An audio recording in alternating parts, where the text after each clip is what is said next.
Narration topic चल रहा था और रूल नंबर फर्स्ट, सर्वप्रथम रुकूं तो क्या करना रुक करके, सर्वप्रथम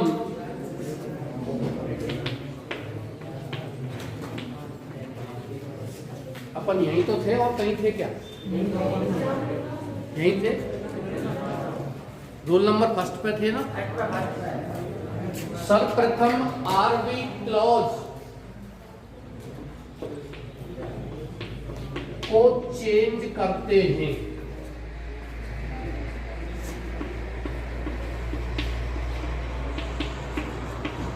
लेकिन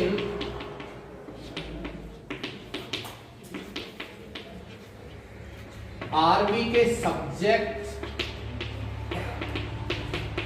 व ऑब्जेक्ट को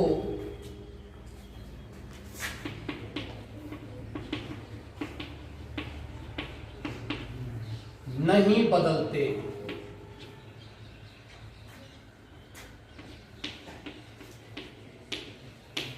वर्ब को निम्न प्रकार बदलते हैं।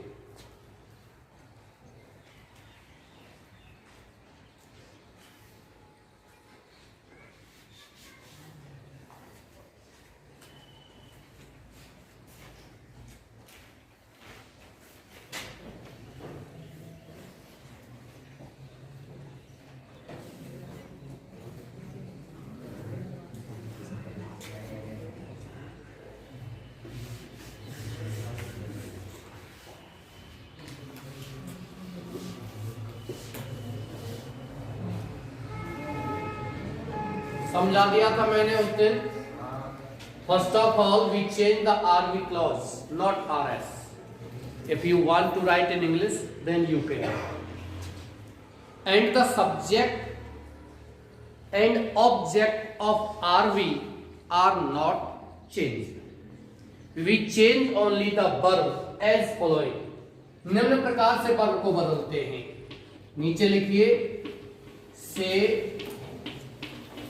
सेज, सैड को नहीं बदलते हैं।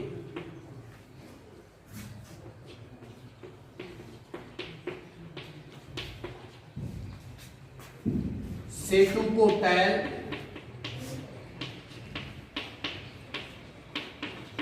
सेज टू को टेल्स,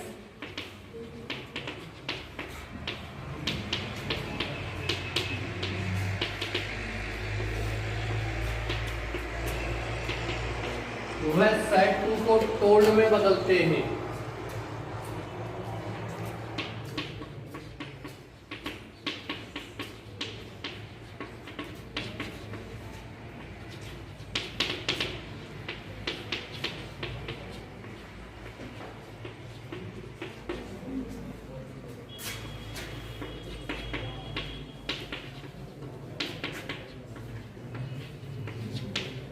बोलो मत, बोलो मत।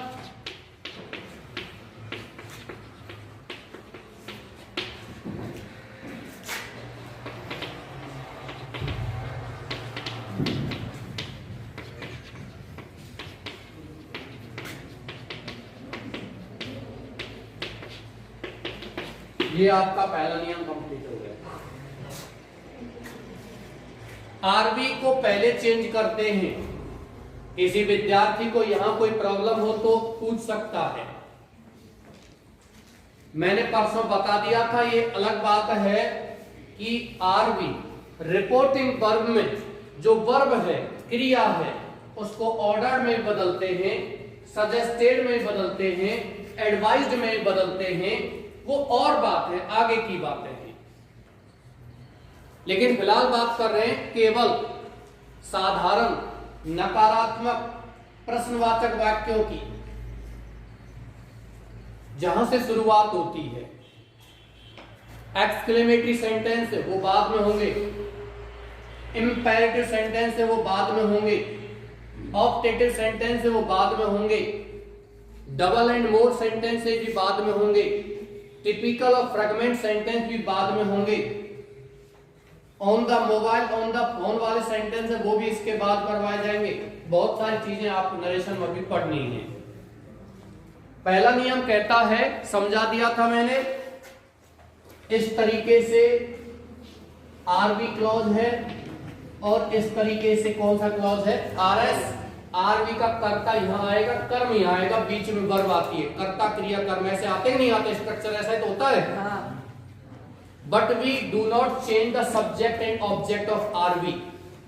आरवी के कर्ता व कर्म को कभी बदलते नहीं है, क्योंकि बात को कहने वाला सुनने वाला बदला नहीं जाता। और वास्तविकता में यदि बात करते हैं, the sentence is known as transformation of the sentence.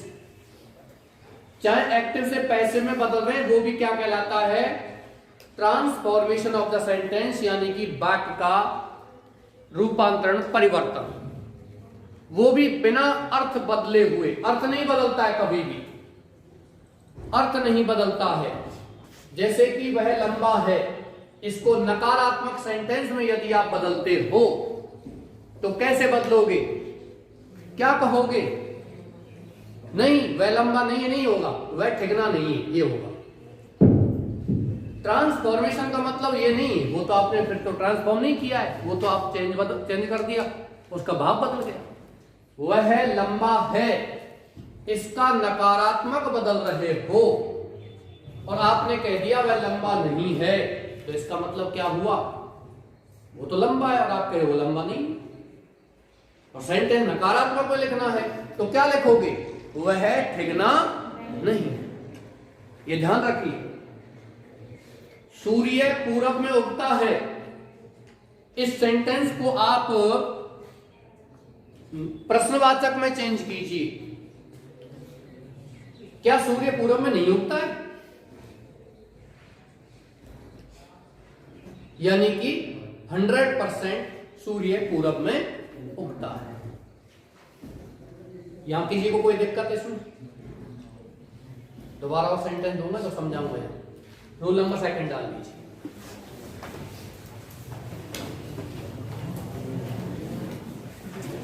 दो दिन आप खाली बैठे थे इंग्लिश में, आज लिखना है।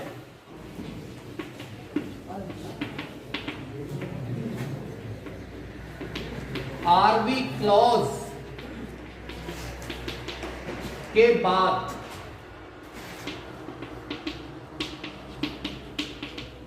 आरएस को जोड़ते हैं, जिसमें निम्न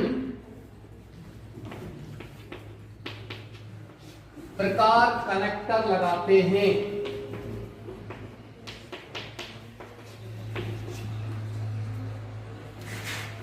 जिसमें निम्न प्रकार कनेक्टर लगाते हैं। आरवी और आरएस को जोड़ते समय हमें किसी जोड़क शब्द की आवश्यकता होती है, और जोड़क शब्द कौन सा लगाते हैं,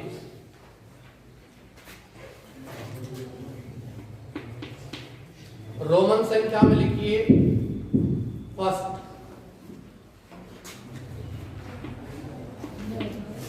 यदि आरएस क्लॉज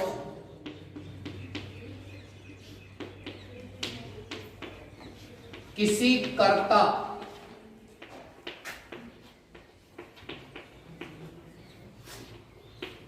से प्रारंभ हो,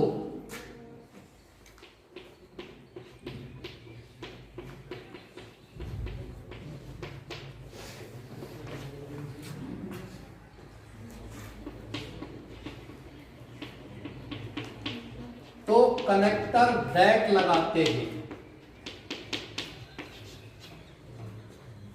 ये है नहीं लिखा, तुम लिख लेना, कोई दिक्कत है क्या? हाँ ये हाँ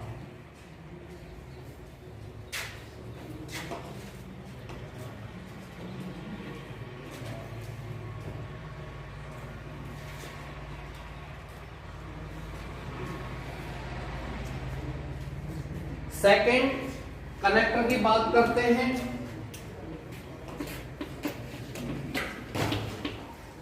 यदि RS इंटरगेटिव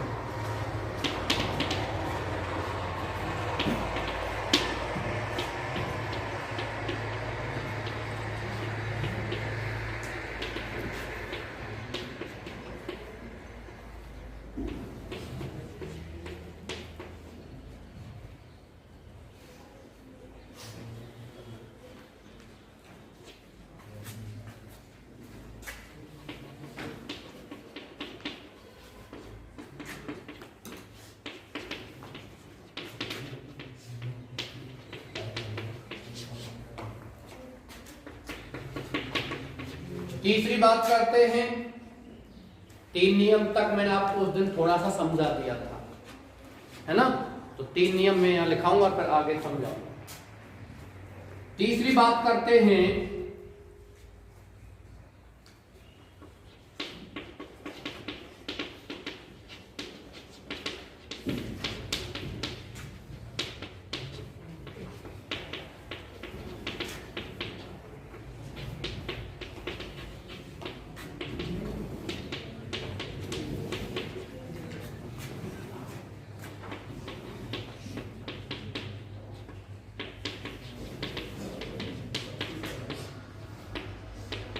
बात नहीं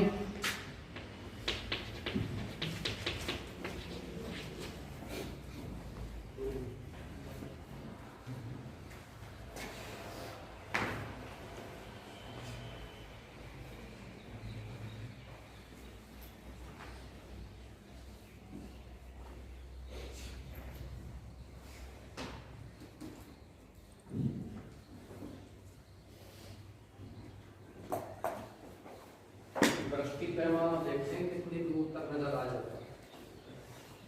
बच्चे यहाँ तक बैठना तो कोई परेशान है? नहीं कोई परेशान। ये आंखों का कमाल नहीं है भाई, देखना ये भैया वस्तु का कमाल होता है। साइंस के बच्चे फिर भी आंखें तो तारों को भी देख सकते हैं, बहुत दूर है ना? ये उनका कमाल है।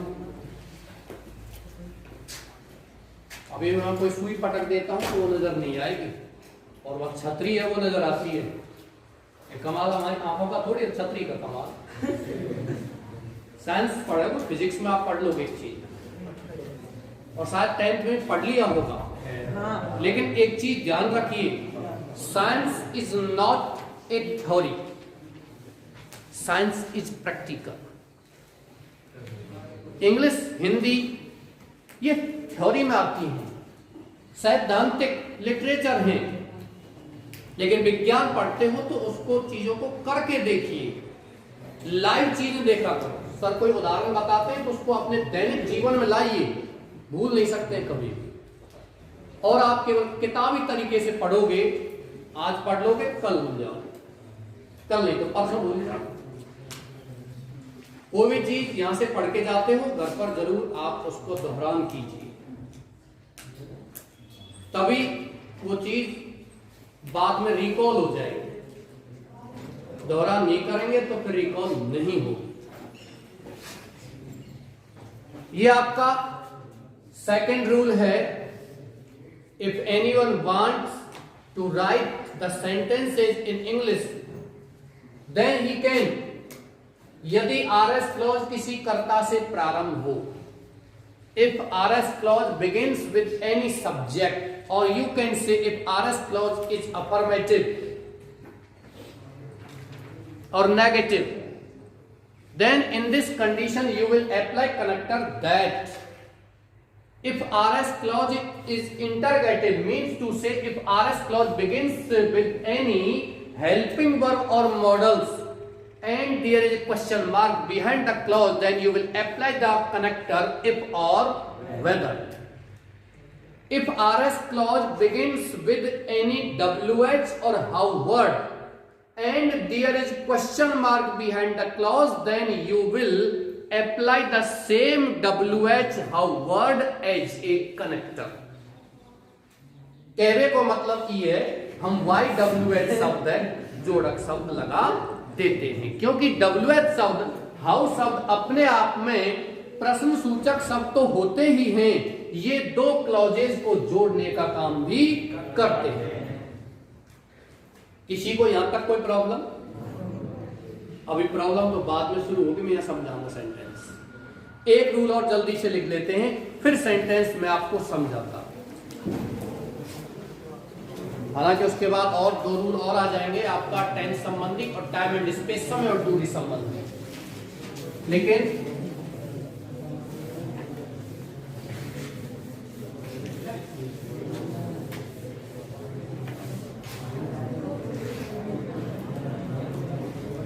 सबसे ज्यादा गलती बच्चे इस जगह पर करते हैं। रूल नंबर 3, हालांकि इतना कठिन नहीं है। वो बच्चे गलती नहीं करते जो नहीं जानते, बच्चे वो गलती करते जो जानते हैं। कारण आगे देखते हैं क्या कारण है। कारण क्या होता है, कनेक्टर के बाद, जोड़क शब्द के बाद हमेशा किसी कर्ता को लिखते हैं। लेकिन WH शब्द आ गया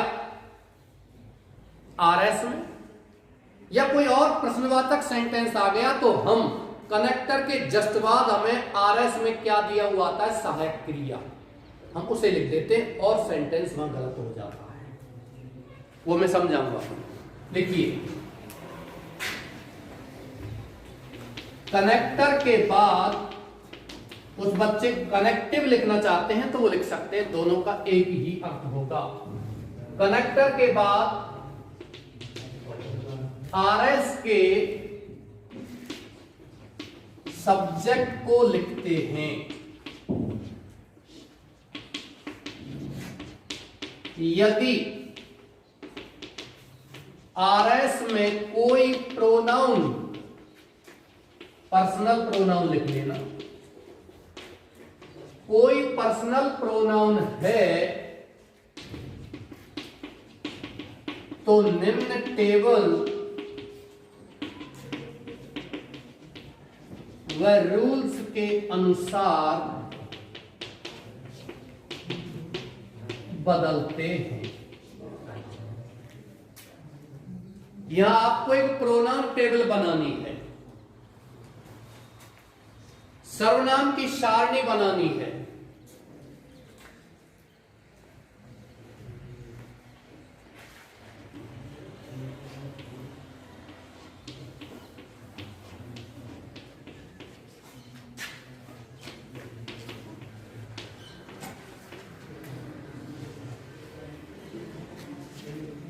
केवल पर्सनल प्रोनाउन की बात कर रहा हूं।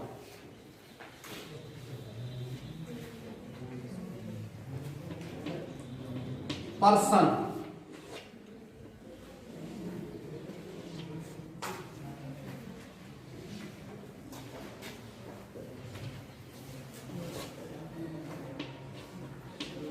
सब्जेक्टिव, ऑब्जेक्टिव,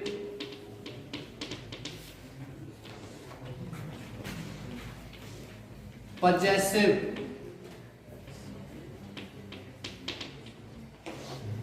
और रिफ्लेक्सिव।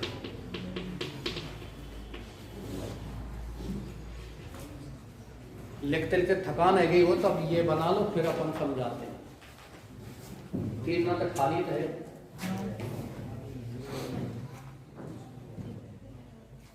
तीन दिन से क्या, मुझे लग रहा साल भर से खाली। आप तो नहीं होंगे, आप तो जून तक पढ़े थे शायद।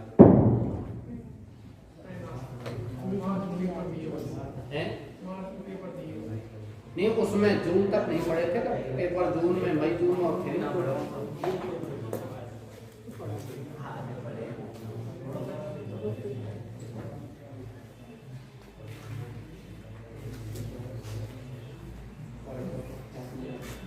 कोई बात नहीं। फर्स्ट पर्सन,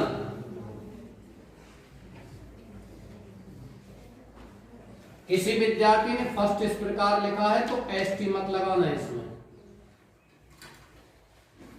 ऐसे ठीक है। First, second, third. यदि आप इसमें एसटी एंड और आरडी लगाते हो तो वो गलत है। क्योंकि रोमन जो अंक है उनमें इंग्लिश नहीं जोड़ी जाती, नहीं जोड़ी जाती है कि जोड़ते हैं। ये क्या है? आर नहीं है, चार है हिंदी का। अब इसमें आप टीएच लिख देते हो क्या? फोर्थ नहीं, चार में ही टीएच लगाएंगे। चार है ना, ये अंग्रेजी के अंक है, हिंदी के नहीं है। हिंदी के दिए, हिंदी में अपन इंग्लिश थोड़ी जोड़े, रोमन संख्या जब उनमें भी नहीं जोड़ते। दूसरी बात, इसको हम 1, 2 या 3 नहीं कहते हैं, फर्स्ट सेकंड थर्ड कहेंगे। ऑलरेडी इसमें ST, ND और RD लगा हुआ है। छोटी छोटी चीजें हैं कि आप देखभाल करो। Take care of small things, the big things will take care themselves. बड़ी चीज अपने आप ठीक हो जाएगी। फर्स्ट पर्सन की बात करते हैं, I और we। ऑब्जेक्ट की बात करते हैं, मी और अस। पजेसिव में 2 हैं, पजेसिव में 2 हैं। एक तो है माई और माइन, दूसरा है आवर और आवर्स। लिखना चाहते हैं लिख सकते हैं, माई आवर की शीट में लिख सकते हो एडजेक्टिव विशेषण या डिटरमाइनर्स, और माइन आवर्स और ये है, ये डिटरमाइनर्स नहीं है, विशेषण नहीं है। ये क्या है? Possessive pronoun. मैं उस दिन बता रहा था, अंतिम जो क्लास मैंने समाप्त की थी। ध्यान दीजिए प्रिय विद्यार्थियों, ये प्रोनाउन है। What is the definition of A pronoun? सर्वनाम की परिभाषा क्या होती है? संज्ञा के स्थान पर काम आते हैं। But why do we use the pronouns in place of a noun? आप बता सकते हो? क्या जरूरत पड़ गई हमको जो हम संज्ञा के स्थान पर सर्वनाम का प्रयोग कर रहे हैं? ये नहीं पता, कोई बात नहीं। सारी चीजें कोई थोड़ी सब चीज पता हो बच्चों, लेकिन जो कुछ नहीं पता है उसको सीखते जाइए। जो कुछ नहीं पता उसको सीखते जाइए। प्रोनाउन का प्रयोग करते हैं नाउन के स्थान पर। नंबर 1, साहित्य में बार बार नाउन का प्रयोग किया जाता है, वो साहित्यिक दृष्टि से शुद्ध और सुंदर नहीं माना जाता। नंबर 2 बात, साहित्य को सरल और सुगम बनाने के लिए। जैसे एक बार एक राजा था, राजा बहुत वीर था, राजा बहादुर था, है ना? ऐसे राजा युद्ध लड़ने गया, बार बार राजा का जिक्र किया जा रहा है, वो उचित नहीं होता है। साहित्य उबाऊ हो जाता है, नीरस हो जाता है, राजा को डोमिनेट कर रहा है। इस वजह से हम राजा को एक बार यूज में लेकर के उस स्थान पर वह लगा देते हैं जो साहित्य में उचित माना जाता है। नंबर 2 बात, यहां एक दूसरा प्रोनाउन भी मैं लिखूंगा, वो रहा आपका यू। मुझे जरूरत पड़ी कि मैं सभी बच्चों को बाहर वहां घास में बैठाना चाहता हूं, तो मैं आपको बाहर निकालना चाहता हूं। यदि मेरे पास सर्वनाम नहीं है तो बताइए मैं क्या करूं? सबका नाम बोलना पड़े, और जब तक तुम बाहर आएंगे पीरियड खत्म। और अभी मुझे क्या कहना पड़ेगा? तुम सभी बाहर आए, बस इतना तुम सबके स्थान। ये प्रोनाउन है, ये प्रोनाउन है, वो भाषा को सरल बनाते हैं। दूसरी बात यह है, सीधे शब्दों में इसका डेफिनेशन जानना चाहते हो तो बार बार संज्ञा की जो आवृत्ति होती है, यानी कि संज्ञा की पुनरावृत्ति को रोकने के लिए हम सर्वनाम का प्रयोग करते हैं। माई और माइन, यही मैं आपको बता रहा था। यदि कोई संज्ञा साथ में है तो हम यूज लेते हैं माई का, आवर का, और संज्ञा साथ में नहीं है तो किसका प्रयोग करते हैं? माइन का। Without a noun we use mine, and with a noun we use my. This is my chop, और this chop is mind, it's of mayor mind, है ना। और यदि चौक साथ में है तो माई चौक, माई बुक, माई क्लास। माई भी नहीं बोलता, माई बोलता है, माई नहीं बोलता। मैं माई बोलता हूं तो आधे से मत चकरा जाएंगे, सुनते तभी से ऐसे ही आ रहे, ऐसे सुनते आ रहे, कोई बात नहीं, मैं भी ऐसे बोलूंगा। धीरे धीरे धीरे धीरे आपको उस, क्योंकि एक साथ बोलूंगा, एक साथ आप बोलना चाहते हो, आदत है वो छूटती नहीं। दूसरी हम बात करते हैं, आदत कैसी होती है आपको पता है? शुरुआत में एक पौधे के समान होती है और बाद में वृक्ष बन जाती हैं जिनको आप उखाड़ नहीं सकते। यदि किसी बच्चे में किसी कारण से गलत आदतों का विकास हो भी रहा हो, अभी पहचान लीजिए, क्योंकि आदतें शुरुआत में मकड़ी के जाले के समान होती हैं और बाद में मोटे रस्से बन जाते हैं, उनको आप तोड़ नहीं सकते। मकड़ी के जाले की स्पेलिंग का हो, हंसने की बात तो है नहीं भाई, आप क्लास 10 में पढ़ चुके। कौन से पाठ में पढ़ा होगा? बाबुली वाला पाठ पढ़ा सन 2011 से पहले। ये पाठ द ट्रिब्यूट, नजराना, भेंट, उपहार, ये 12वीं क्लास में था, 10वीं में नहीं था, 2011 से पहले। उसमें बाबुली वाले पाठ में दिया गया है कि मैं बहुत से मकड़ जाल से घिरा हुआ था। आपको शायद याद नहीं, कोविड बहुत दिन है कि साल भर तो वैसे ही किताबों में नहीं, कोई बात नहीं। इसके बाद रिफ्लेक्सिव प्रोनाउन में आता है माई सेल्फ और आवर सेल्फ। सेकंड अकेला यू है, ध्यान दीजिए बच्चों। एक वचन आई, मी, माई, माइन, माई सेल्फ, और बहुवचन की बात करते हैं वी, अस और आवर सेल्फ। सेकंड पर्सन में अकेला प्रोनाउन है यू, जो एक वचन भी है। It represents singular and plural, दोनों को रिप्रेजेंट करता है। यू अपने आप में सब्जेक्टिव प्रोनाउन भी है और ऑब्जेक्टिव प्रोनाउन भी है। सेकंड पर्सन की बात करते हैं, योर और योर्स, योर सेल्फ एक वचन और यूर सेल्फ बहुवचन के रूप। थर्ड पर्सन की यदि हम बात करते हैं तो एक वचन में आता है ही, सी, इट, और बहुवचन में आता है दे, ही, हिम, हिज अकेला ही होता है, ध्यान रखना। हिज अपने आप में पर्सनल प्रोनाउन भी है और एडजेक्टिव भी होता है, ये ध्यान दीजिए। इसके बाद आता है हिमसेल्फ, शी के साथ में हर, ऑब्जेक्ट, हर और हर्ष, ये कौन है भाई? और हरसेल्फ। इट का होगा ऑब्जेक्टिव इट, इट्स, ये भी हिज की तरह अकेला है, और इटसेल्फ। दे के बाद में आता है देम, देयर और देयर्स,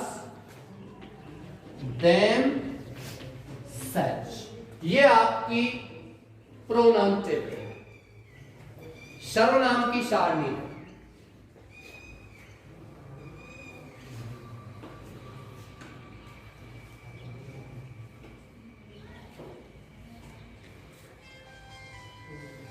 आयो भैया,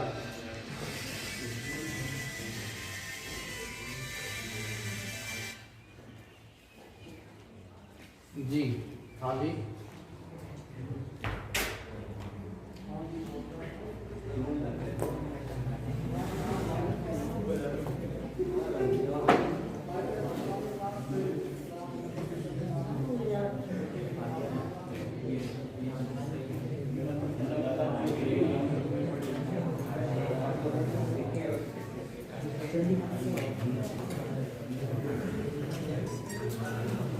हाँ जी।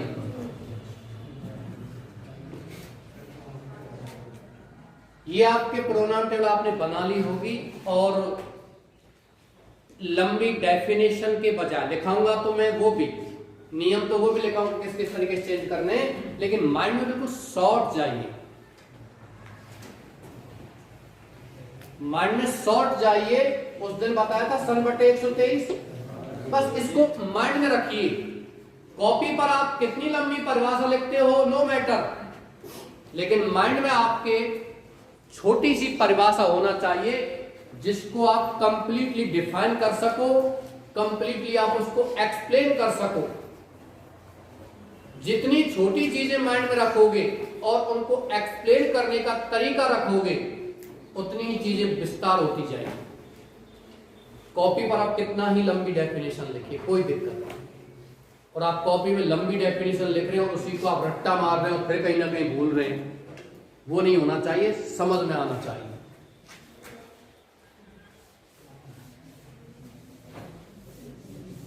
मैं यहां अब आपको सेंटेंस लिख रहा हूं और वो समझाता हूं। पहले विवेक शर्मा बात करने को मन कर रहा देख सकते,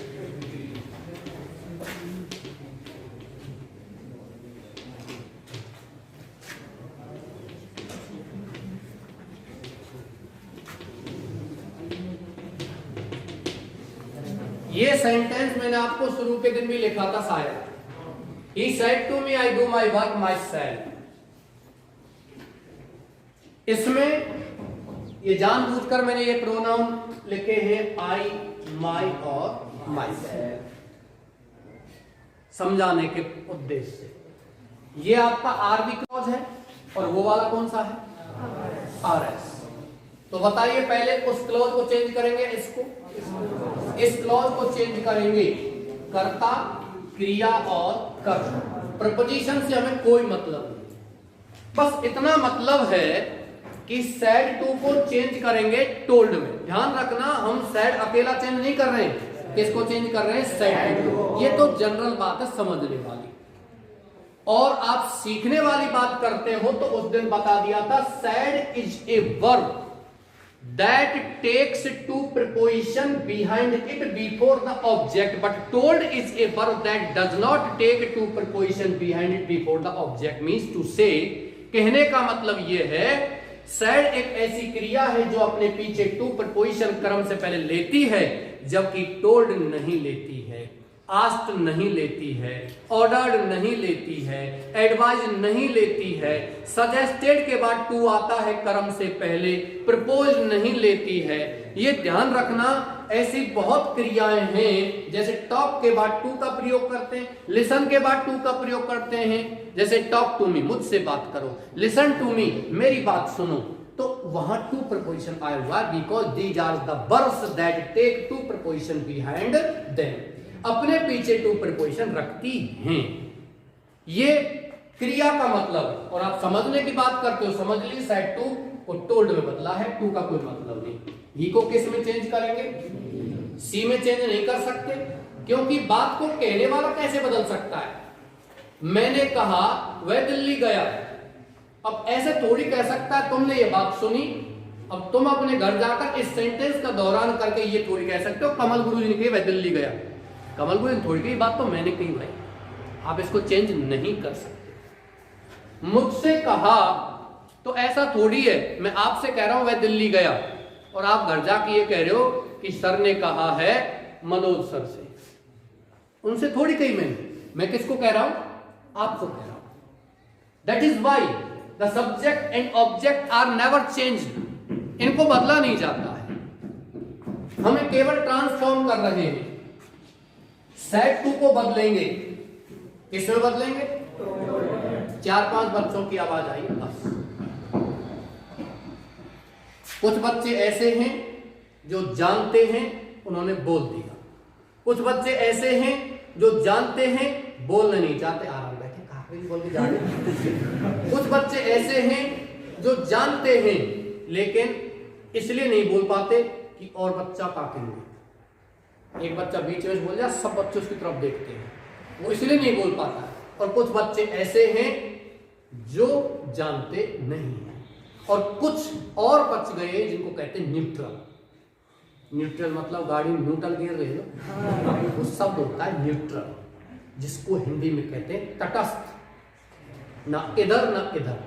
जब जोर पर हल्ला मच जाएगा तो हम भी कहते हैं कुछ ऐसे हो। तो ध्यान दीजिए, said to will be changed into told. मैं ये नहीं पूछ रहा हूं आपसे कि सैड टू को टोल्ड में क्यों बदलेंगे, मैं ये जानना चाहता हूं आपसे कि सैड टू को हमने आस्ट में क्यों नहीं बदला। क्योंकि पीछे क्लॉज इंटरोगेटिव नहीं है। मैं ये जानना चाहता हूं आपसे कि सैड टू को टोल्ड में क्यों बदला, ये नहीं, सैड टू को सैड ही क्यों नहीं रखा, क्योंकि सैड के बाद टू है, यानी कि सैड के बाद ऑब्जेक्ट आया हुआ है। क्या आया हुआ है? ऑब्जेक्ट। इसलिए टोल्ड हम जब लिखेंगे तो पीछे यहां ऑब्जेक्ट है वो भी लिखेंगे, टोल्ड टू को नहीं लेता है। अकेला सैड इसलिए नहीं लिख सकते क्योंकि फिर टू लिखना पड़ेगा। दूसरी बात, सैड माने कहना। मैं किसी बात को कह रहा हूं, आप सुन रहे हो, तो आप इस बात को किसी को कहोगे नहीं, किसी को बताओगे। कही तो मैंने, तुम थोड़ी कह रहे हो, तुम किसी को क्या कहोगे? बताओ। इसलिए से माने कहना, टेल माने बताना, आस्क माने पूछना। अर्थ अलग अलग होता है। ये बहुत सी ऐसी चीजें हिंदी में भी, जल माने अलग होता है, पानी माने अलग होता है। साहब जल तो जल ही, पानी पानी हो। जल और पानी दोनों में बहुत अंतर होता है। जितने भी हमने पर्यायवाची शब्द हिंदी में पढ़े हैं, चाहे अंग्रेजी में हम पढ़ रहे हैं, उन सब का अलग मीनिंग होता है। पर्यायवाची का जलपान कहते हैं, उसको पानी पान क्यों नहीं कहते? बताइए। जल शुद्ध जल को कहते हैं, लेकिन पानी शुद्ध को भी कह सकते हैं, अशुद्ध को भी कह सकते हैं। नीर वही जल होता है जो शुद्ध होता है और बरसात से प्राप्त होता है, उसको हम विज्ञान की भाषा में अशुद्ध जल कहते हैं, जो दवाई बनाने के काम में आता है। धन्यवाद।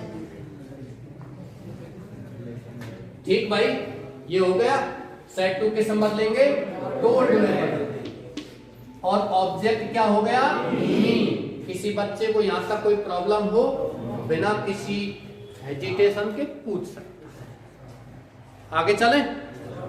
इसके बाद ये आर एस और आर बी दोनों को हम क्या करेंगे? कनेक्ट करेंगे, जोड़ेंगे। हमें जोड़क शब्द की जरूरत होती है। We need a connector to connect these two clauses.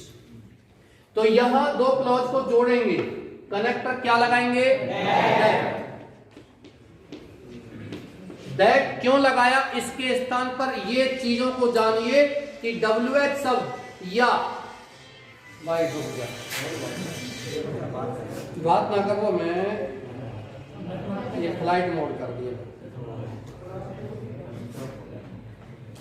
हाँ, एक बार फोन करके फिर बंद कर देना चाहिए कि या तो जो फोन रिसीव नहीं कर रहा है या तो व्यस्त है, इसलिए नहीं उठा रहा, तो दोबारा करें का मतलब, और या फिर वो है नहीं वहां, फोन अलग रखा हुआ है तो दोबारा करवे का मतलब, या फिर वो उठाना चाहना ना तो दोबारा करवे का मतलब।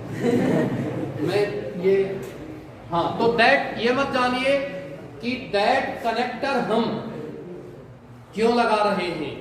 ये यदि आप जानोगे तो दैट को सीखोगे, और यदि ये जानोगे कि हम WH कनेक्टर या इफिया वेदर कनेक्टर क्यों नहीं लगाया है, ये जानोगे तो तीनों को सीख जाओ। WH कनेक्टर इसलिए नहीं लगाया है क्योंकि यहां WH शब्द होता, पीछे प्रश्नवाचक चिन्ह होते हैं, ध्यान रखना, मैं उस दिन भी बताया था। WH शब्द आता है और पीछे प्रश्नवाचक चिन्ह आता है तो ही हम WH शब्द को कनेक्टर लगाते हैं, अन्यथा दो WH ऐसे हैं वो कनेक्टर के अलावा, प्रश्न सूचक शब्द के अलावा एक्सक्लेमेटरी सेंटेंस में भी यूज में आते हैं। एक्सक्लेमेटरी वर्ड कहलाते हैं, व्हाट और हाउ। तो उसमें आपका चिन्ह जो आएगा वो एक्सक्लेमेटरी चिन्ह आएगा, पीछे ये ध्यान रखना है। यहां आ गया व्हाट आर यू डूइंग, तो व्हाट लगा दीजिए, हाउ आर यू तो हाउ लगा दीजिए, उस दिन बता दिया था मैंने, है ना। या WH आता, पीछे प्रश्नवाचक चिन्ह आता, उसी को लगा देते।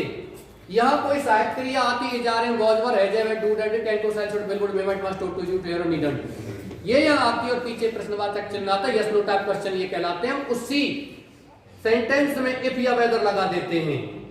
और ये भी आपको थोड़ा सा समझा दिया था, यदि बीच में और आ जाता, एंड नहीं और ओ आर आता है, तो हम कनेक्टर क्या लगाएंगे, वेदर, ना कि he told me that, that क्यों लगा रहे हैं, क्योंकि यहां ये किससे प्रारंभ है, कर्ता से प्रारंभ। कर्ता बोले तो यहां I we you they he she it या कोई भी noun, I we you they he she it या कोई भी नाउन यहां आती है। अब ये भी ध्यान रखना, कभी कभी इस जगह पर आपके क्लास 10th की किताब में नरेशन वाले पार्ट में बीच में उदाहरण दिया हुआ है, जिसमें सेंटेंस यहां से प्रारंभ है लेकिन उससे पहले दिया हुआ यस्टरडे, उसमें भी कनेक्टर दैट लगाएंगे। ये मत सोचना यस्टरडे पहले आ गया तो, कभी कभी adverb of time, adverb of place पहले भी आ जाते हैं। हम एम्फेसाइज करते हैं उन चीजों पर, हम किस बात पर जोर डालना चाहते हैं। जैसे कि I went to Agra yesterday, आप ऐसे भी सेंटेंस का निर्माण कर सकते हो, yesterday I went to Agra, ऐसे भी सेंटेंस हो सकता है, क्योंकि हम यस्टरडे को पहले लिख रहे हैं, तो इसका मतलब हम यस्टरडे पर क्या कर रहे हैं, एम्फेसाइज कर रहे हैं, जोर डाल रहे हैं कि कल मैं आगरा गया, और हम आगरा जाने पर जोर डाल रहे हैं, तो मैं कल आगरा गया। ये एम्फेसाइज करने का मतलब, मैं एक उदाहरण देता हूं आपको, थोड़ा समझा देता हूं। राम इज दशरथ सन, राम दशरथ का पुत्र है। मैं यहां राम पर एम्फेसाइज कर रहा हूं। बहुत सारी चीज सीखने को मिलेंगी क्लास 11th में, और 12th में बहुत सारी चीज भूलने को मिलेगी। हाँ, भूलोगे नहीं तो नई चीज कहां से आएगी। चीजों को सीखिए और अपने अर्ध चेतन मन में डाल दीजिए। जिस तरह कंप्यूटर में सेव कर देते हैं मेमोरी, उस तरह आप सीखिए और अर्ध चेतन मन में डाल लीजिए, और जब कभी चाहते हो रिकॉल करते रहिए, कभी भूलोगे नहीं। राम, इस पर एम्फेसाइज कर रहा हूं, तो इसका मतलब समझ रहे हो, राम ही दशरथ का पुत्र है, मतलब कोई और दशरथ का पुत्र नहीं। यदि मैं दशरथ पर एम्फेसाइज कर रहा हूं, इसका मतलब राम दशरथ का ही पुत्र है, कोई और को ना। समझ रहे? मैं यदि सन पर एम्फेसाइज कर रहा हूं, तो इसका मतलब है कि राम दशरथ का पुत्र ही है, मतलब पुत्री ना है। समझ रहे हो?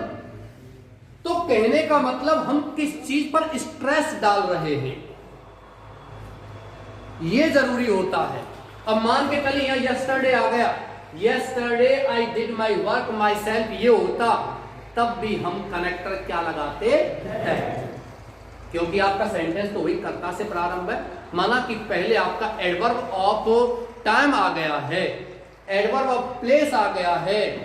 एमपीटी को ध्यान रखिए, एडवर्ब ऑफ मैनर, प्लेस और टाइम, समय व्यक्त करने वाला क्रिया विशेषण, स्थान को व्यक्त करने वाला क्रिया विशेषण, और तरीका व्यक्त करने वाला क्रिया विशेषण। भैया कहते हैं क्रिया विशेषण जानते होंगे इसे? अरे शब्द ही बता रहा है, आप ज्यादा घूम क्यों रहे हो, उधर मत जाइए कटुवर की तरफ। यही शब्द को बोलिए क्रिया विशेषण, जो कार्य की विशेषता बतलाता है वही क्रिया विशेषण कहलाता है। ऐसी कोई लंबी चौड़ी रामायण नहीं है किसी भी चीज में, जनरल वे में सीखिए और जितना उतना सुनने का प्रयास करो। टीचर को सुनो, घर पर बैठे हो तो मम्मी को सुनो, पापा को सुनो। प्रॉब्लम ये तुम सुनते ही नहीं। ये जो अवस्था होती है इसको टीनेज कहते हैं। इसमें सुनते नहीं है, लगता है कि मैं सब कुछ जानता हूं। इसीलिए आपके सिलेबस में भी 10th में पार्ट दिया गया था ग्रोइंग अप पेन्स, अम्मा एंड अप्पा वाला। टीनेज सुनते नहीं है, सुनो जितना हो तो सुनो, सुनने से बहुत ज्ञान मिलेगा, बहुत ज्यादा ज्ञान मिलेगा। बोलो मत, ज्ञान दो मत खाओ, सुनो, ग्रहण करो, जितना ग्रहण करोगे जितना सुनोगे ज्ञान स्वतः ही मिलता जाएगा। दो चीजें होती है ग्रहण करने की, विचारों को प्राप्त करने के दो माध्यम होते हैं, नंबर 1 लिसनिंग और नंबर 2 रीडिंग। सुनो और पढ़ो। विचारों को व्यक्त करने की भी दो चीजें होती हैं, स्पीकिंग एंड राइटिंग। इसीलिए किसी भाषा को सीखने का सबसे बड़ा फॉर्मूला है LSRW, listening, speaking, reading and writing. सबसे पहले हम बच्चे थे तो हमने सुना था, फिर हमने बोलना शुरू किया था। सुन करके देखो शुरू कर दिया ना, ये सुन करके पढ़ना शुरू कर दिया नहीं, बोलना शुरू किया। भाषा का ये नियम है। और English is not merely a subject, English is also a language. अंग्रेजी केवल एक सब्जेक्ट विषय ही नहीं है, भाषा भी है। और भाषा सीखो, जब भाषा सीख जाएंगे थोड़ा सा सुनना बोलो, सुनना बोलो, तो ये तुम्हारे जो पाठ है ना, जिनको आप रट्टा मारते हो, परेशान नहीं होगी कुछ, वैसे ही समझ में आते जाएंगे, हिंदी समझ में आती है। ठीक, टीनेज 3 से बना हुआ शब्द है, जिसकी उम्र 13 से लेकर के 19 वर्ष तक की होती है, उसको टीनेज बोलते हैं। जिसमें टीन आ जाता है, 13, 14, 15, 16, 17, 18 और 19। न 19 के बाद टीन है, न 13 से पहले टीन है। इस बीच की उम्र को कहते हैं टीनेज, किशोर अवस्था। और किशोर बच्चों को क्या कहते हैं? टीनेजर।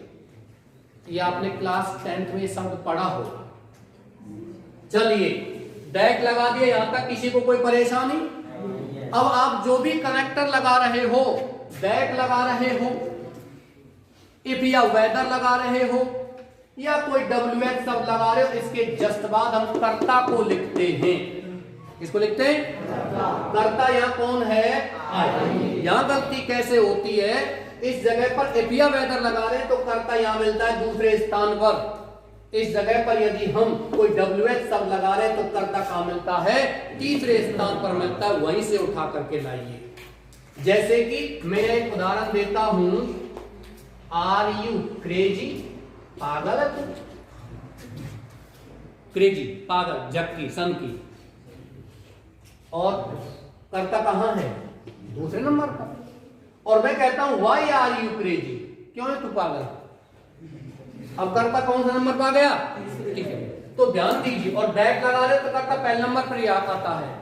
ये मान लीजिए कि डैट लगा रहे हो तो कर्ता पहले स्थान पर, इफ या वेदर लगा रहे हो तो कर्ता दूसरे स्थान पर, WH लगा रहे हो तो कर्ता तीसरे स्थान पर, या ये मान लीजिए कर्ता पहले स्थान पर आता है डैट लगाओ, दूसरे पर आता है तो इफ या वेदर लगाओ, और तीसरे पर आता है तो WH शब्द लगाओ। चीजों को ऐसे मतलब इंटरवेंड कर लो, मतलब गुथा लो, एक दूसरे को उलझा लो और फिर बिन्ने उधेड़ो। चीजों को फेंको मत, एक इसको फेंक दिया, एक वहां पटके आए, एक वहां फेंक। अब बिन्ने ढूंढ के ढूंढ में कैसे मिलेगी? बहुत समय लगेगा। इकट्ठे कर लो, सब उलझा लो, फिर उनको निकालो। चीजों की बारीकी सीखनी है।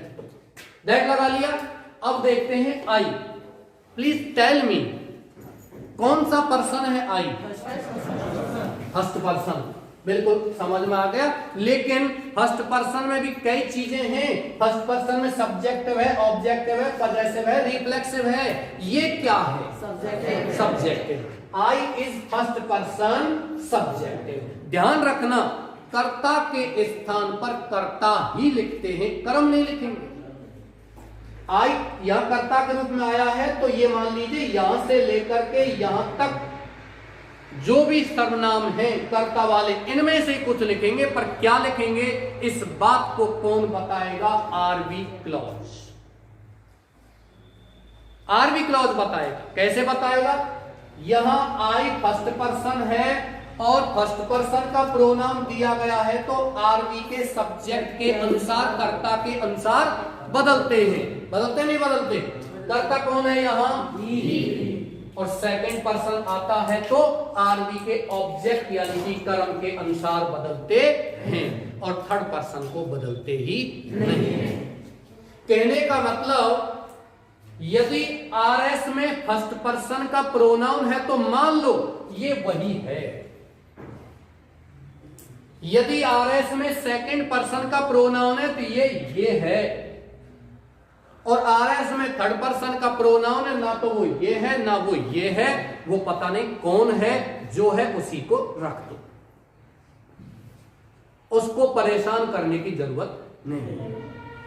परेशान किसको करना है? फर्स्ट पर्सन आता है तो परेशान करके इससे बात करो, और सेकंड पर्सन आता है तो इससे बात करो। मत करो फर्स्ट पर्सन आता है तो ये है और सेकंड आता है तो ये, बस सीधी सी बात है। He said to me. दूसरी बात, यदि यह कोई नाउन आती है, राम सेड टू मी ये आ जाता, तो एक वचन पुरुष के लिए क्या होता है? प्रोनाउन ही। एक वचन स्त्री के लिए क्या होता है? सी। एक वचन निर्जीव वस्तु, पेड़ पौधा, जानवर, घोड़ा, घर का लगाम है इट। और बहुवचन आता है, चाहे वो स्त्री हो, पुरुष हो, निर्जीव हो, कुछ भी हो, वहां क्या लगाते हैं? कहने की बात ये है, Ram said to me I do my work. I को किसके अनुसार बदलेंगे? राम के अनुसार, यानी कर्ता के अनुसार, सब्जेक्ट के अनुसार। सब्जेक्ट कौन है? राम। एक वचन स्त्री या पुरुष है, इसके लिए प्रोनाउन क्या लगाते हैं? ही करता है, आई करता है, तो यह क्या लिख देंगे? ही। और राम के स्थान पर रामा होता स्त्रीलिंग में, तो हम क्या लिखते थे? सी। दक्षिण भारत में राम पुरुष को भी रामा बोलते हैं, कृष्ण को कृष्णा बोलते हैं दक्षिण भारत। अब तुम्हारे साथ ये भी प्रॉब्लम हो सकती है कि सब कहीं कहीं ऐसे भी नाम होते हैं जो स्त्री को भी रिप्रेजेंट करते हैं, पुरुष को भी रिप्रेजेंट करते हैं। करते नहीं करते? कि साहब हमारे गांव में देखा है हमने, लड़के का नाम मुकेश है तो दूसरे गांव में लड़की को नाम मुकेश है, ऐसा हाँ सुना है। अब ये और बात है, कोई कछ भी नाम कर दे। कक्षा 12 में एक पाठ है जिसमें एक बैल का नाम महेश है, ये अलग बात है। कक्षा 12 में एक और पाठ है जिसमें एक ऊंट का नाम अल्लाह रखा है। तो लेखकों ने जानवरों को भी एक जीवंत इंसान का रूप दिया है, और ऐसे पाठकों में लेखकों ने उन जानवरों के लिए भी इट का प्रयोग नहीं किया है। पुरुष की तरह ही का प्रयोग किया है प्रोनाउन के स्थान पर। इट नहीं बोला है उस ऊंट से, क्योंकि वो ऊंट नहीं है, उसको तो इंसानी रूप दे दिया नाम रख करके। यहां बात करते हैं आई डू माई वर्क। मान के चलिए यहां होता किसी का नाम मुकेश होता, अब हमें कैसे पता चला? जैसे कि रामा मान लीजिए, तो रामा जो है वो कहीं तो स्त्रीलिंग है और दक्षिण भारत में ये पुरुष का नाम भी होता। अब हम क्या करेंगे? ही में बदलें या सी में बदलें? तुम्हारे जो मर्जी आवे, और कोष्टक में लिख दो रामा, बात खत्म। ये लिख के रामा, समझ जाएगा रामा पुरुष माना है इसमें, या सी लिख के रामा स्त्री माना, कोई लंबी चौड़ी बात नहीं। मत लिखो यार, लिख दो इसको आई राम के अनुसार, यानी कि राम। आई डू माई वर्क, मैं मेरा काम करता हूं। मैं कौन करता है? राम ही तो करता है, लिख दो राम। लेकिन ये गलत इसलिए है, नंबर एक तो सर्वनाम के स्थान पर सर्वनाम लिखते हैं, और नंबर दूसरी बात क्या होती है, बार बार आप संज्ञा की पुनरावृत्ति, राम को यहां लिखेंगे तो राम इसमें भी यहां भी आ गया और यहां भी आ गया, बार बार संज्ञा की पुनरावृत्ति हो रही, फिर वो गलत हो गया। ये कारण है, समझ रहे मेरी बात? तो यहां हम क्या लिखेंगे? ही। कहने का मतलब आई कौन है? राम। ही कौन है? राम। और राम कौन है? राम। वैसे सीधी सी बात है, नियम से ना बदले जाए तो वैसे बदल सकते, थोड़ी परेशानी आएगी। माना कि ये राम है, इको है राम ने मुझसे कहा, राम ने मुझसे कहा कि मैं, तो मैं कौन हो गया? राम ही तो है। राम ने मुझसे कहा कि मैं, तो मैं कौन है? राम ने मुझसे कहा कि तू, तो तू कौन है? मैं। सीधी सी बात है भाई। राम ने मुझसे कहा कि वह कौन है? ना तो राम ना मैं, वह तो कोई और ही। सीधी, ज्यादा ऐसा गोल गोल मत घूमिए, बिल्कुल फ्लैश में पढ़िए direct. He told me that, आई को बदलेंगे ही में, ये हो गया प्रोनाउन चेंज, और भी चेंज होंगे प्रोनाउन के आगे चल करके। या मानते हो तो ऐसे मान लीजिए आई फर्स्ट पर्सन ये रहा, आरवी के कर्ता के अनुसार कर्ता कौन है? राम या ही। एक वचन क्या है? पुरुष है, तो क्या हो गया? ही। यहाँ ही लिख देंगे, यहाँ क्या लिख देंगे? अब जैसे कि माई आ गया, माई कौन सा पर्सन है? First person. ये रहा पद ऐसे प्रोनाउन है, फर्स्ट पर्सन भी किसके अनुसार बदला जाएगा? एक वचन, सॉरी किसके अनुसार बदला जाएगा? कर्ता के। एक वचन क्या है? पुरुष है, यानी कि ही। लेकिन हमारे पास क्या है? माई। 90 डिग्री कौन बना दे बस। 90 डिग्री कौन को मतलब समकोण। Rectify one angle of a square, the other angle will rectify themself. Mahatma Gandhi वाले पाठ में पढ़ा था तुमने। वर्ग के एक कोण को ठीक कर दो। डिस्कस ऑन प्रेयर, लास्ट में पीछे थे 4-5 लाइन छोड़ के इस सेंटेंस जरा के तुम बोलो। He told me that, उसने मुझे बताया कि, आई को किस में बदलेंगे? ही में। अब बात करते हैं, आगे आ गया डू, यानी कि टेंस संबंधी परिवर्तन। ये भी आपने पढ़ा है। टेंस किसे कहते हैं? काल को कहते हैं। कब से ऐसे पढ़ते आ रहे हैं, टेंस मत पढ़ो। यदि आपको किस लिए पढ़ते हैं टेंस? कि हम अंग्रेजी सीख जाए, हिंदी के अंग्रेजी बनावो सीख जाए, उसके लिए अलग से रूल्स हैं, वो मैं कराऊंगा यहाँ 11th में। रूल्स फॉर ट्रांसलेशन, ये आप 5-7 प्रकार के व्याकरण सीख के बिल्कुल ना सीख पाओगे, क्योंकि जिन टेंसेस को हम सीखते हैं, हिंदी से अंग्रेजी सीखते हैं, उनमें से एक भी सेंटेंस ना हमारे घर पे काम आ रहा, ना हम आपस में बात कर रहे हैं वहां काम आ रहा। मास्टर एक ही बात होता, राम आम खाता, बस ना हम उनको पढ़ो ना वो पेपर में आवे। क्या मतलब है इसका? कुछ मतलब है? मतलब सिद्ध कीजिए, पढ़ाई को अपने दैनिक जीवन से जोड़ लीजिए, पढ़ाई अपने आप सरल हो जाएगी, कोई दिक्कत नहीं है। वो रूल्स फॉर ट्रांसलेशन है, रट्टा मारने की जरूरत नहीं पड़ेगी। रट के परेशान हो गए, तुम कितना मेहनत करते हो, इतना तो आप मेहनत कर लोगे तो दिमाग को जोर कम पड़ेगा। पढ़ाओ नहीं पढ़ाओ, हिंदी को आप पढ़ते हो और आपको 1 महीने का समय दे दिया जाए कि आप 1 महीने का समय हिंदी पढ़ो, फिर पेपर, तो आप आसानी से कवर कर लोगे, चाहे आपके उसमें 20 पार्ट है, चाहे 18 पार्ट है या 22 पार्ट, पढ़ लेंगे खींच कर। लेकिन इंग्लिश 22 पार्ट है, 1 महीना है, तो मुझे लगता है जैसे तैसे पढ़ेंगे तो मीनिंग याद ना, बहुत सारी प्रॉब्लम होगी। लेकिन जब आप अनुवाद की चीजें सीख जाओगे तो फिर आपको प्रॉब्लम नहीं होगी। टेंस लैटिन भाषा के टेम्पस शब्द से बना है, जिसका मतलब होता है समय, क्रिएटेड बाय नेचर,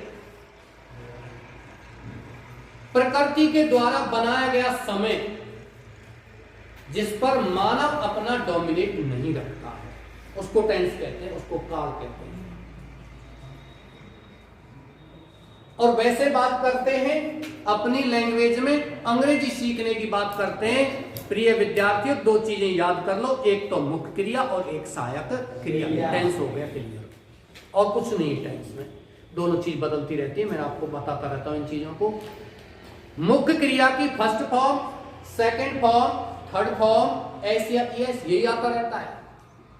किसी टेंस में सहायक क्रिया डू डज, किसी में इज आर एन, किसी में हैज हैव, किसी में हैज बीन हैव बीन, किसी में डिड, किसी में वाज, किसी में हैड, किसी में हैड बीन, किसी में विल शैल, किसी में विल बी शैल, किसी में विल हैव शैल, किसी में विल हैव बीन शैल, और कुछ चेंज होता है क्या? ये दोनों चीज बदलती रहती है। कर्ता तो कोई किसी में भी आ सकता है, किसी भी टेंस में, लेकिन सहायक क्रिया मुख्य क्रिया चेंज करते रहो, टेंस बदलता रहेगा। इसीलिए यहां जो परिवर्तन की हम बात कर रहे हैं वो टेंस परिवर्तन की बात कर रहे हैं, और टेंस बदलने का मतलब है सहायक क्रिया को बदलना या मुख्य क्रिया को बदलना। कैसे बदलेंगे? जनरल वे में टेंस की बात करते हैं, पूरे प्रेजेंट टेंस को पास्ट में बदल दो, प्रेजेंट इंडेफिनिट टेंस को पास्ट इंडेफिनिट टेंस में बदल दीजिए, प्रेजेंट कंटीन्यूअस को पास्ट कंटीन्यूअस में बदल दीजिए, प्रेजेंट परफेक्ट को पास्ट परफेक्ट में बदल दीजिए, प्रेजेंट परफेक्ट कंटीन्यूअस को पास्ट परफेक्ट कंटीन्यूअस में बदल दीजिए।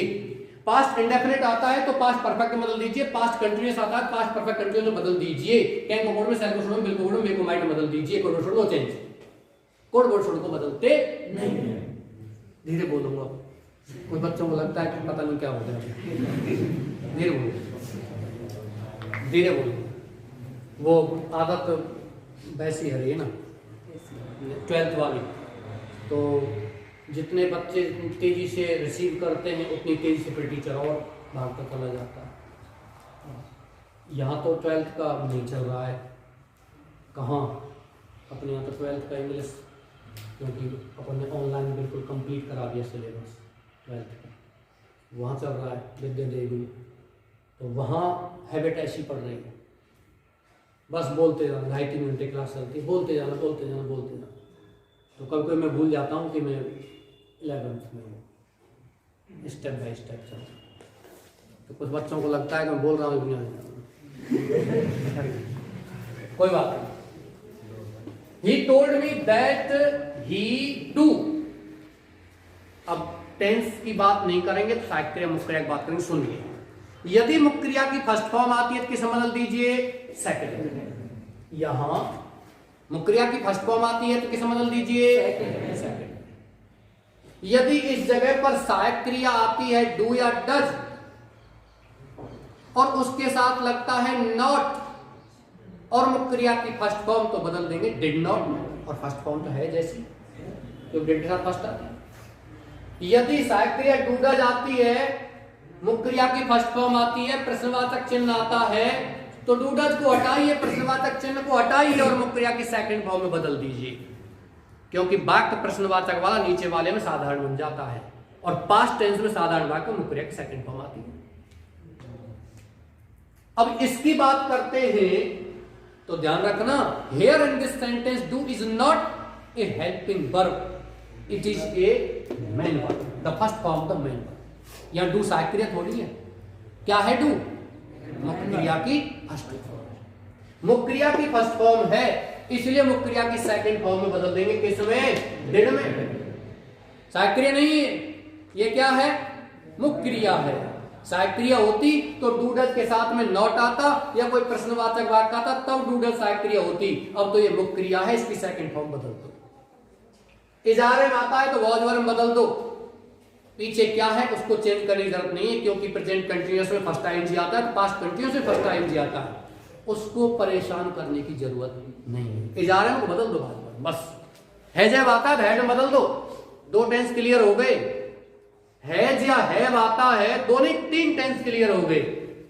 हैज या हैव आता है तो किस में बदल दीजिए? केवल हैड में, बाकी सब 3 टेंस क्लियर हो गए।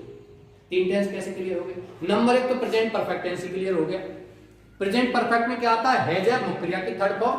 बदलेंगे किस में? पास्ट परफेक्ट में, उसमें क्या आता है? Had third form. तो थर्ड तो जैसी वैसी रहने दो, हैज है किस में बदल रहे हैं हम? हैड। और दूसरा टेंस प्रेजेंट परफेक्ट कंटीन्यूअस, ये पूर्ण हो गया।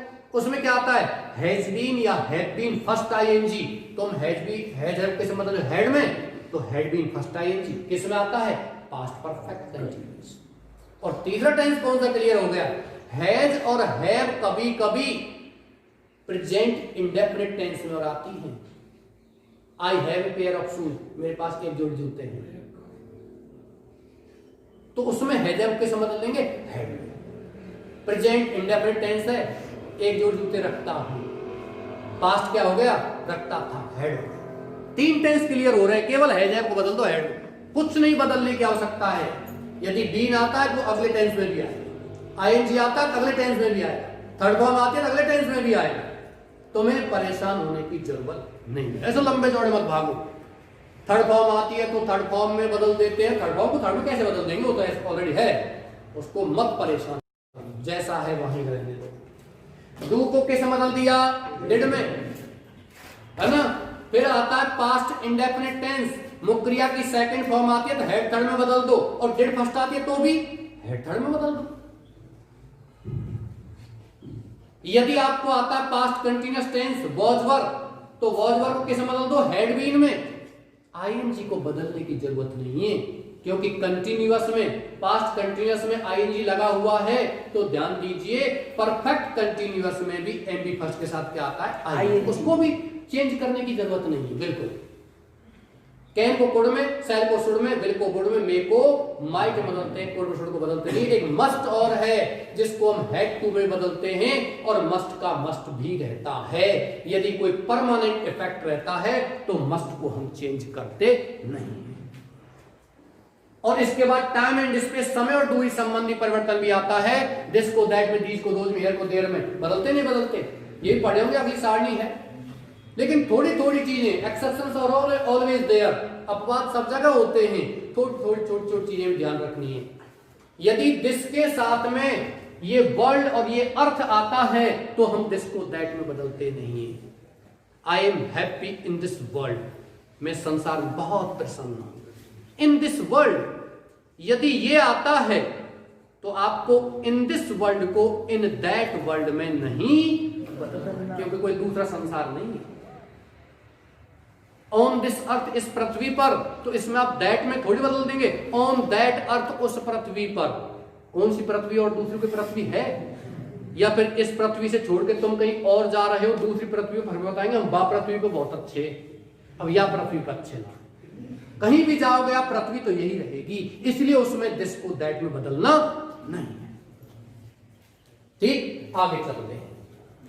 ऐसे सुनते सुनते हैरान है होंगे, कोई बात नहीं, हैरान है क्या, पर सुनते हुए बहुत ज्ञान मिलेगा, बहुत ज्ञान मिलेगा।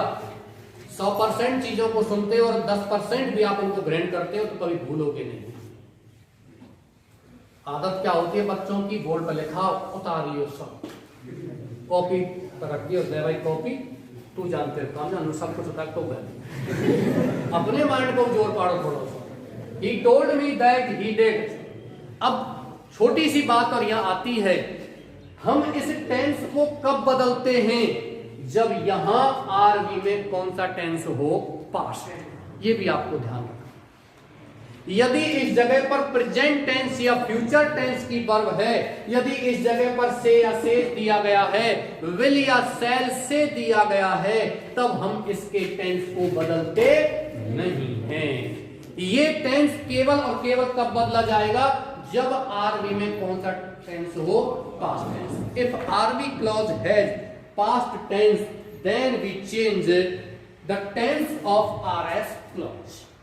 केवल तभी बदलते हैं, अन्यथा नहीं बदलते। डिड में बदल दिया, कोई प्रॉब्लम। फिर आगे चलते हैं, माई, ये भी आपका प्रोनाउन है, प्रोनाउन है या नहीं है?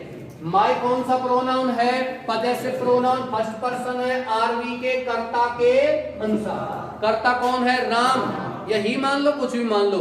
राम को मानते हैं, एक वचन क्या हो गया, पुरुष, यानी कि सर्वनाम कौन सा है, ही। हमारे पास दिया गया है पजेसिव प्रोनाउन, और यहां हम बात कर रहे हैं सब्जेक्टिव की। सब्जेक्टिव थोड़ी लिख देंगे, ही का पजेसिव लिखना पड़ेगा, यानी हिज।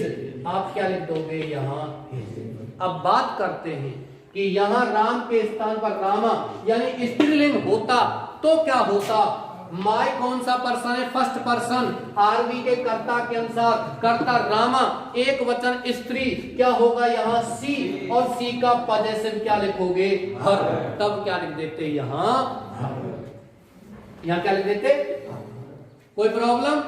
एक प्रॉब्लम है, इस जगह पर कहीं भी यहां कर्ता दिया हुआ आता यू, क्या आता, बताइए यू कौन सा पर्सन है, सेकंड पर्सन, आरबी के कर्म के अनुसार। यू कर्ता है और हमारे पास कर्म क्या दिया गया है, मी, ये रहा, है या नहीं है?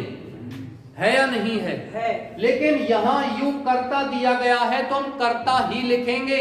मी का कर्ता क्या हो जाएगा? 90 डिग्री बना दो, बस आई लिख दो यहां ही के स्थान पर, यानी कि यू की जगह लिख देंगे यहां आई। अब थोड़ी सी बात और कर लेते हैं कि यहां आई क्यों लिखा, ये क्यों नहीं लिखा, ही क्यों नहीं लिखा? इसलिए नहीं लिखा, यह यू दिया गया है, कर्म के अनुसार बदलेंगे, कर्म मी है। यदि इस जगह पर कर्म मी नहीं होता, इस जगह पर कर्म क्या होता? हिम होता, तो हम यहां क्या लिख देते? ही लिख देते। कर्म यहां हर होता तो सी लिख देते। क्या लिख देते? सी लिख देते। चलिए आगे चलते हैं। हिज वर्क का क्या लिखेंगे? वर्क। और माई सेल्फ क्या लिखेंगे? माई सेल्फ कौन सा पर्सन है बताइए? वही फर्स्ट पर्सन है, लेकिन फर्स्ट पर्सन का रिफ्लेक्सिव प्रोनाउन है। फर्स्ट पर्सन को आरवी के कर्ता के अनुसार, आरवी का कर्ता कौन है? राम, एक वचन है और क्या है? ये पुरुष है। एक वचन पुरुष का प्रोनाउन क्या होता है? ही होता है नहीं होता? अब ही का हम क्या लिखेंगे? रिफ्लेक्सिव लिखेंगे। क्या हो जाएगा? हिमसेल्फ। और हम यहाँ माई सेल्फ के स्थान पर क्या लिख देंगे? हिमसेल्फ। इस तरीके से आपका ये सेंटेंस, यहां तक जो आपको 2-3 नियम बताए हैं, यहां तक इस तरीके से है। और जो अगले नियम हैं, यानी कि एक तो है टेंस संबंधी परिवर्तन और एक है समय और दूरी संबंधी, टाइम एंड स्पेस जो परिवर्तन है वो और है। अभी इसको थोड़ा सा लिख लीजिए। नियम नीचे रोमन संख्या में 1 नंबर डाल दीजिए।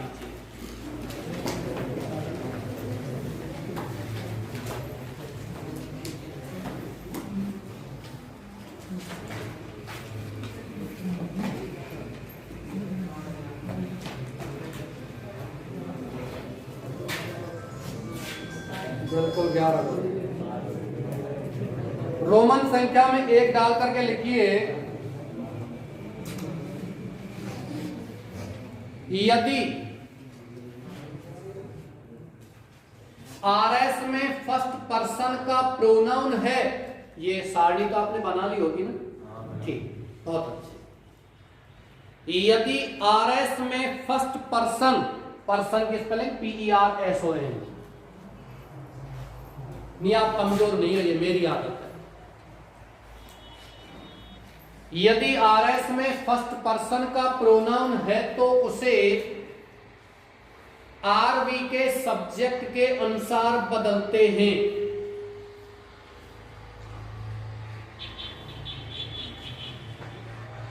आरवी के सब्जेक्ट के अनुसार बदलते हैं।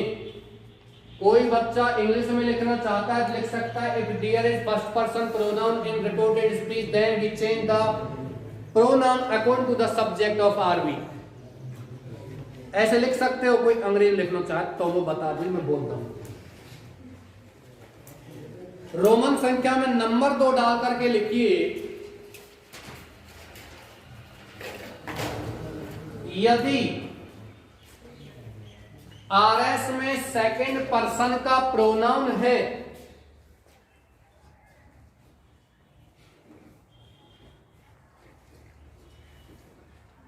यदि आरएस में सेकंड पर्सन का प्रोनाउन है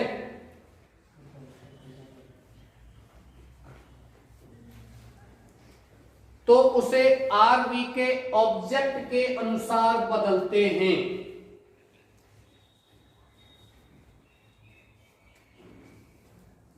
ऑब्जेक्ट मान भैया कर्म है, ऑब्जेक्ट मान वस्तु भी होती है, सब्जेक्ट मन कर्ता होता है, सब्जेक्ट मन जनता भी होती है। लिख लिया? तो उसे आरवी के ऑब्जेक्ट के अनुसार बदलते हैं। लेकिन इसी में लिखो थोड़ा सा, नंबर 3 तो नहीं डाल दिया, बहुत अच्छे फास्ट होते हैं। लेकिन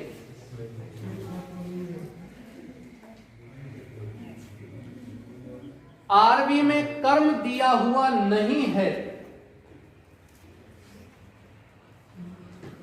लेकिन आरवी में कर्म यानी कि ऑब्जेक्ट दिया हुआ नहीं है, तो काल्पनिक कर्म बना लेते हैं। तो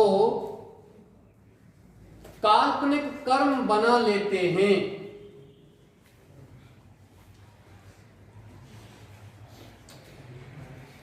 तो काल्पनिक कर्म बना लेते हैं। देखिए अभी ये सेंटेंस ऐसे होता, I do my work myself. He said, I do my work myself. कर्म यहां दिया हुआ नहीं है, तो हम क्या करेंगे? कुछ नहीं करेंगे। काय को बनाएंगे? काल्पनिक कर्म का जरूरत पड़ रही है। भाई काल्पनिक कर्म कब बनाएंगे? जब यहां होता यू यानी कि सेकंड पर्सन, और सेकंड पर्सन को हम किसके अनुसार बदलते हैं? कर्म के अनुसार। कर्म इसमें है नहीं, तो अब बना लीजिए काल्पनिक कर्म। लेकिन जब सेकंड पर्सन दिया हुआ नहीं है और इस कर्म की जरूरत पड़ ही नहीं रही है, तो आपको काल्पनिक कर्म बनाने की जरूरत क्या है? कुछ मत बनाइए। अब बात करते हैं काल्पनिक कर्म क्या होता है। अपनी इच्छा से, अपने मन से जो आप चाहते हो वही कर्म बना, कोई दिक्कत नहीं। मी बना लो। Please do not talk with each other, keep quiet and try to listen to me. मतलब मेरी बात सुनने की कोशिश करो। यहां कर्म है, अच्छी बात है। कर्म नहीं है और सेकंड लाला बोल रहा हूं, मैं चांटा दे दूं, गाल और हाथ नाप दे दो। मैं बहुत अच्छे से, बहुत स्नेह से पढ़ाता हूं, बहुत प्यारे प्यारे बच्चे, और मैं माफ भी बहुत करता हूं। पीटा पार्टी अब तो ना करो। हाँ ना करो, 10 साल हो गए छोड़े। 10 साल तो छोड़े हैं, अब तो जरूर कितना तो पढ़ा रहा हूँ यार। 10 साल तो पीटे छोड़े हैं, है ना। 21 साल है पढ़ाते पढ़ाते। कोरोना में पढ़ा हुआ है मैंने, तो कहीं के साथ 20 ही हुई, यहाँ साल तो पढ़ा ही नहीं, पढ़ा। He told me, इसमें कर्म यहां नहीं है, कोई जरूरत नहीं पड़ेगी। यदि यह सेकंड पर्सन होता तो काल्पनिक कर्म मी, हिम, हर कुछ भी हम बना लेते। जो आपको अच्छा लगे वो बना लो। कुछ बच्चों को लगता है कि साहब काल्पनिक कर्म बनाने की जरूरत नहीं है, सेकंड पर्सन दिया गया, फर्स्ट पर्सन में बदल दो बात। तो मैं तो कहता हूं सेकंड पर्सन दिया, फर्स्ट में क्यों बदले, थर्ड में बदलो ना। मैं तो ये कहता हूं थर्ड में क्यों बदलो, मत ही बदलो। भाई यू दिया गया है, सेकंड पर्सन है, कर्म नहीं है, तो यू को बदलो ही मत। नियम तो एक ही है, काल्पनिक कर्म बना लेते हैं।